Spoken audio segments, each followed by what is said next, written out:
So Reiju is what we're talking about now. And we're talking about how, if you've just arrived, we're talking about how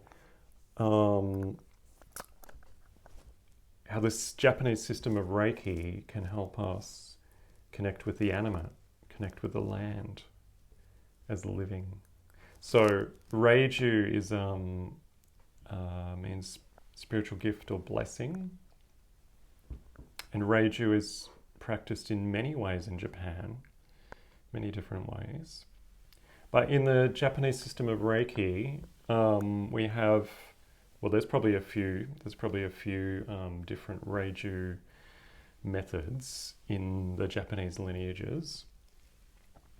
But we know that ritual in the West as the attunement ritual. And they're kind of the same, but what differs is the worldview of those rituals.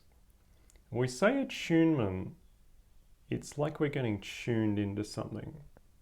Maybe that's true. But Reiju, spiritual gift or blessing, is a little different. A blessing is a little different to an attunement, I think. But anyway, that's probably another topic for another day.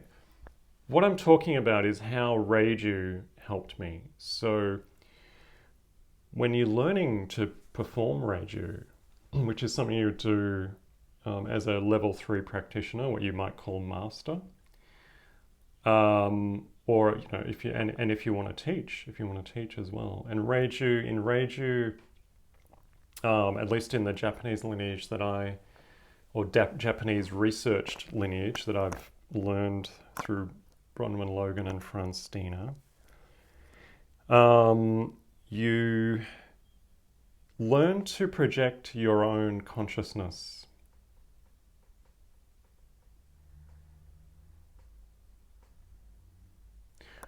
Even when you're doing hands-on healing, in fact, you will come at it quite a different way. When you have somebody on the table and that sounds dodgy, doesn't it? Somebody on the table. When you have your victim on the table, and you have your Reiki recipient, inverted commas, on the table, instead of like doing Reiki and putting your hands on and doing things and putting symbols all over the place and stuff, it's not like that at all. It's in this worldview, what we're doing is we're really becoming, our energy is kind of we're becoming one. Or we're remembering our oneness. And in that state, it's very different. There's nothing happening, but there's a lot happening. So it's very Zen, we could say. It's very Zen. It's something you can only really experience because it's a non-dual thing. You see what I mean? It's like trying to tell somebody what enlightenment feels like, or an enlightenment. It's really kind of impossible.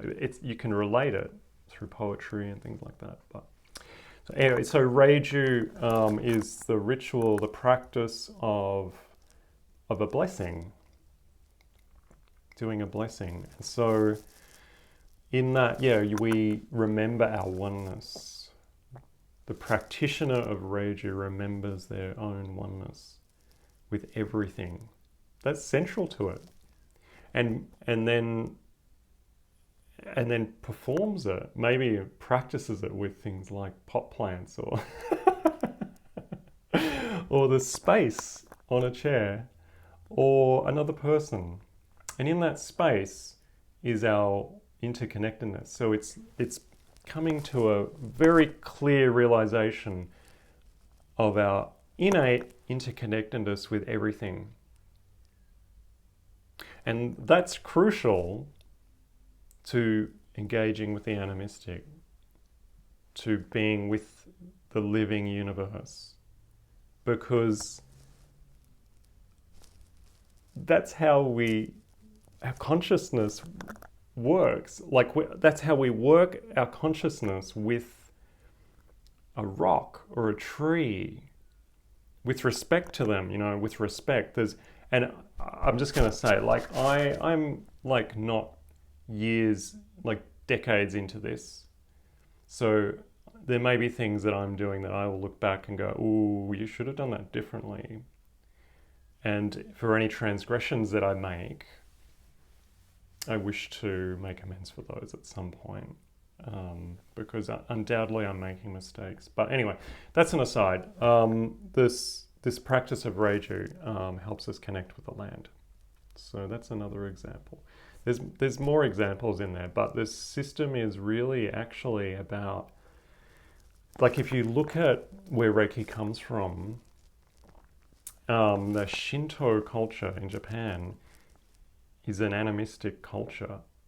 I mean, all of these spiritualities get twisted into like state kind of religions and views, but at their roots, they're about engaging with the living universe, with the land as a living being.